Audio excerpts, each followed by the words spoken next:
Only in America. Only in America. Only in America. Only in America. Only America. Only in America. This week marks President Biden's one-year anniversary in the White House. So let's talk about what happened over the last year and what it means for the next 3 years. There's nothing that precludes the most powerful nation in the world from securely and efficiently processing people that arrive here. And, right now we don't have the legal regime that would offer protection to most of them. But we most certainly can have a reliable and safe means of encountering migrants humanely and efficiently in the future. From the National Immigration Forum, I'm Ali Noorani, and this is Only in America.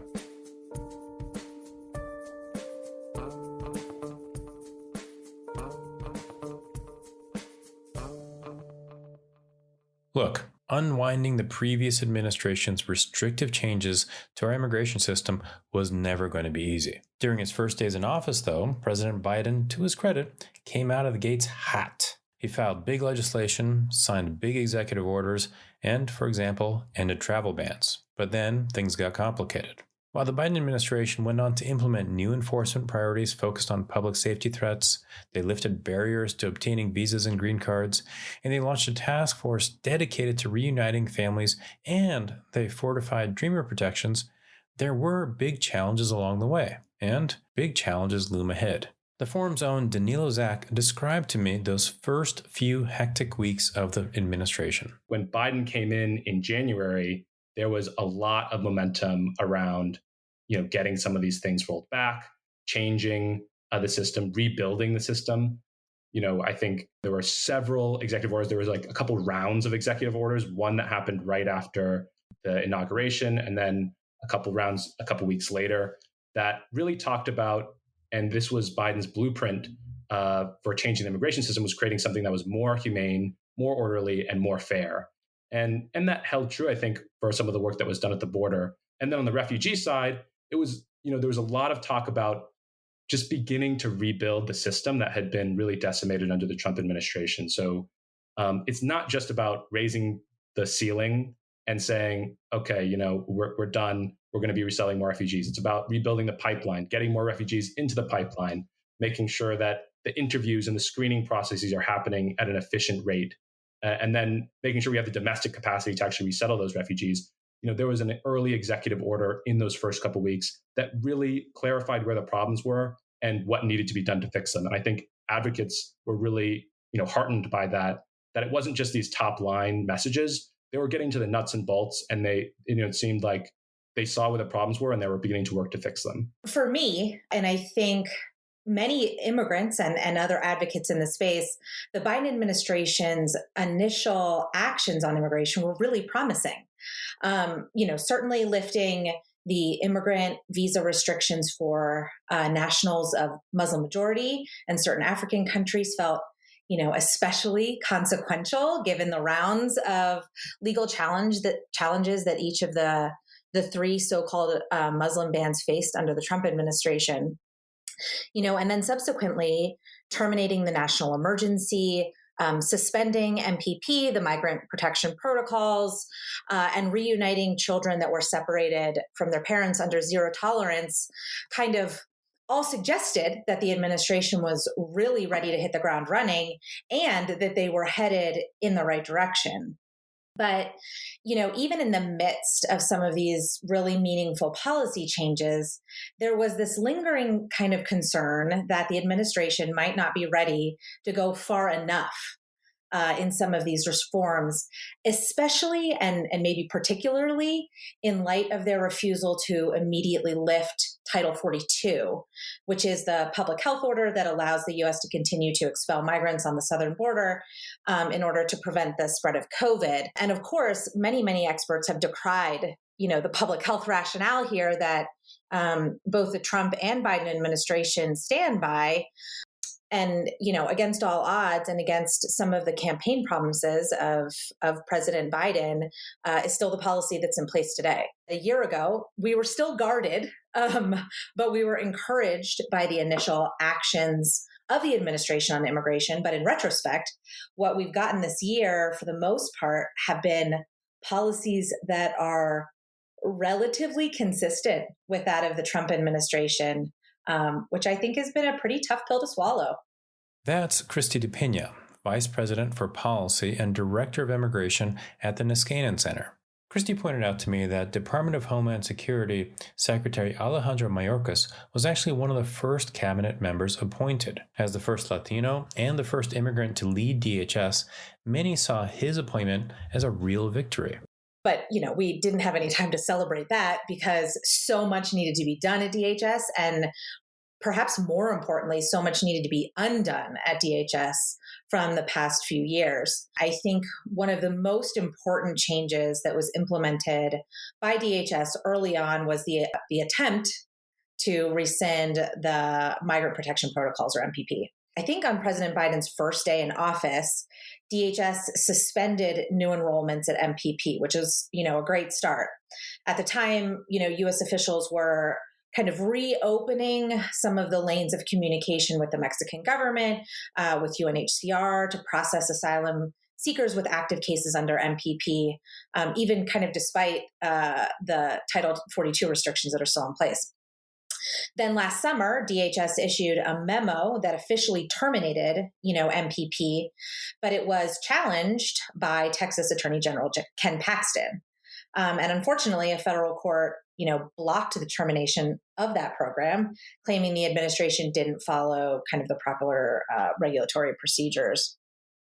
So, of course, DHS has since appealed that decision. They issued a new memo, but again, sort of against all odds, the Biden administration has had to re-implement MPP, which is, current policy as of today. I think one of the other things that has sort of, maybe perhaps fallen under the radar a little bit more because of the focus on MPP was that Secretary Mayorkas pretty early on ended both the Prompt Asylum Case Review, PACER, and the Humanitarian Asylum Review Process, HARP, which were really instrumental in making sure that applicants for any kind of asylum protection had a little bit more time and access to resources, and that they had time to try to find, representation, an attorney for that process, which we all know is pretty dispositive in ensuring that they know what experiences to focus on during a credible fear interview. And that's just to highlight a handful of small things. But I think what it also does is really highlight the role that the courts are playing in so much of what's happening on the immigration front. And of course, we saw the preview of that in the Trump administration, and we're seeing a strong continuation of that theme under the Mayorkas-led DHS. The administration's handling of the refugee resettlement ceiling was an indication of how complicated things were getting for the president, particularly since, over the campaign, he committed to resettling 125,000 refugees per year, which would have been the highest refugee ceiling in years. Here's Danilo on that promise. I think the highest ceiling since 1993. And I think we all knew that it was unrealistic to actually resettle that many refugees just based on how limited the program was under the Trump administration, how difficult it would be to rebuild. But we were hoping that there would be, with this new ceiling, the Biden administration would revise the fiscal year 2021 ceiling upwards from Trump's record low of 15,000 towards something that really demonstrated these aspirations for, commitment to refugees that the Biden administration had talked about with some of these executive orders. And it seemed like that was happening. There was an initial announcement that it would, and then suddenly it sort of paused. And there was this long wait time where refugees had their flights canceled because it seemed like there was a disconnect in the administration about whether this, increase in the refugee ceiling would actually happen. And then eventually the Biden administration, instead of raising the refugee ceiling, decided to keep the Trump administration's fiscal year 2021 ceiling at a record low, which caused enormous backlash, I think, from advocates.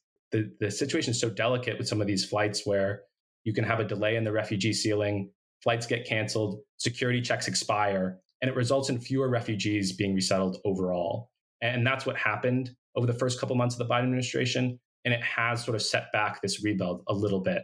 And ultimately, Biden administration only resettled 11,411 refugees in fiscal year 2021, which ended in September. That's a record low. And part of it is because of that indecisive moment within the first couple months where they weren't sure whether they really wanted to make this aspirational stand and raise the refugee ceiling. So were those missteps with the refugee ceiling an indication for what was to come with the withdrawal from Afghanistan? Here's Kristie on a reaction to that announcement, as well as what was going on during the summer. The really worrying aspect of it, especially at the outset, was how slowly we've been able to re-up refugee admissions in the Biden administration, despite, I think, good intentions. The Biden administration immediately upped the number of refugees that were capped for last year. They've set a goal of 125,000 refugees for 2022.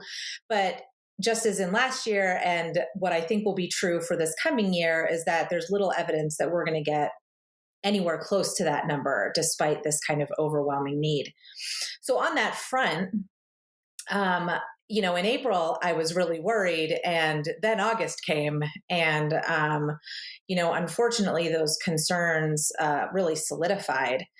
I think that, while all of the blame does not rest with the Biden administration, this is perhaps one of the most poignant and visible failures of the administration on the humanitarian front.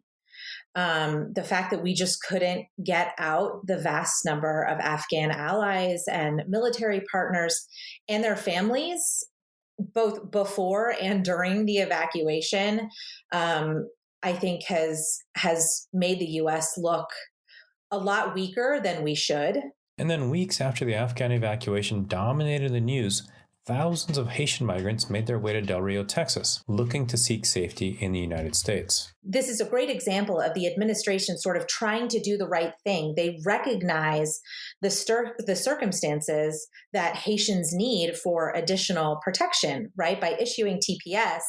But unfortunately, it's not responsive to what is actually happening, on the ground. So arguably, we could have processed Haitians as, asylum seekers, but instead the administration chose to use Title 42 to expel them all, either back to Haiti or Mexico or another Central American country. But I think that there's a broader point to be made about kind of how this encapsulates our challenges at the border. So by my estimation, looking ahead, we are only going to see more and more of this irregular migration as a result of, increased violence, unrest, economic instability, even climate change that we've seen all over North and South America just in the last year. And rather than look for ways to deter migrants from seeking protection in the United States, which we have seen fail time and time and time again, what we should be doing is preparing to expand our capacity to accommodate these changes, not stick our head in the sand, and just enhance our processing for migrants at the border. There's nothing that precludes the most powerful nation in the world from securely and efficiently processing people that arrive here. And right now we don't have the legal regime that would offer protection to most of them. Despite what many might say, most of these people will be turned away, even with an expanded, processing regime. But we most certainly can have a reliable and safe means of encountering migrants humanely and efficiently in the future. So what are some humane and effective ways to work on immigration and the U.S.-Mexico border in the future? Danilo told me that part of it is ensuring access to our nation's asylum system. With some of these protocols in place, it's really very few asylum seekers, only really children and some families who are able to access the asylum system. So as we see that proportion of people go up who are crossing the border, that's going to be a really positive indicator. Another thing I'll be looking at is the number of children who are in CBP versus HHS custody. I mentioned that CBP custody really not appropriate for children. It's important to get them ASAP to HHS care and then eventually on to their sponsors. And, one of the issues we had earlier on, and it's creeping back a little bit, is a lot of children stuck in CBP custody and not able to move on. So keeping track of those numbers is really important to thinking about other solutions at the border. I think another thing we'd love to see is the asylum court backlog. A lot of these asylum seekers who come to the border are, immediately put into this years-long 3 million person immigration court backlog. The administration has talked about ways to address that, and has proposed some rules that I think would make a difference in terms of restructuring how these court cases go. But throughout this whole time, we've still seen an increase in the backlog. We've seen longer wait times. At some point, I'd love to see this year that backlog start to go down. And I think it's possible, but it's going to be difficult to get there, and the administration still has some work to do. But the Biden administration is not the only one with some work to do. Kristie pointed out that lawmakers and advocates need to be strategic in the next few years in bringing people together on immigration issues where there is bipartisan interest. I think the optimist in me really wants to believe that there is, some potential room for negotiations on aspects of, Build Back Better. But I expect, in light of the parliamentary rulings, it's going to focus on legal immigration reforms, which are, of course, worthwhile and would amount to an historical change, but obviously are not going to satisfy the needs of the undocumented population, or dreamers among, other groups. I think the other real opportunity, or maybe challenge, sort of depending on how you look at it, is potential legislation on Daca. A lot of it, I think, is going to play out in the courts unless Congress wants to be proactive in this moment and, avoid the really terrible news headlines that we would see as a result of, a bad decision from this judge, a potential bad outcome from a circuit court, a potentially bad outcome from the Supreme Court. Otherwise, we're just going to be in this sort of status quo where we wait, and then panic. And then Congress, has some panicked response. And it's, it doesn't result in the best policy outcome or the best outcomes for dreamers that really, at this point, are due a win. Kristie De Pena is Vice President for Policy and Director of Immigration at the Niskanen Center. Danilo Zak is our Policy and Advocacy Associate at the National Immigration Forum. Check out the forum's Facebook and Twitter feeds for more information about this issue and so many others. Only in America is produced and edited by Katie Lutz, Joanna Taylor, and Becca Wall. Our artwork and graphics are designed by Carla Leja. I'm Ali Nirani, and I will talk to you next week. Support for the National Immigration Forum comes from the Carnegie Corporation of New York, supporting innovations in education, democratic engagement, and strengthening international peace and security. And from Humanity United. When humanity is united, we can bring a powerful force for human dignity.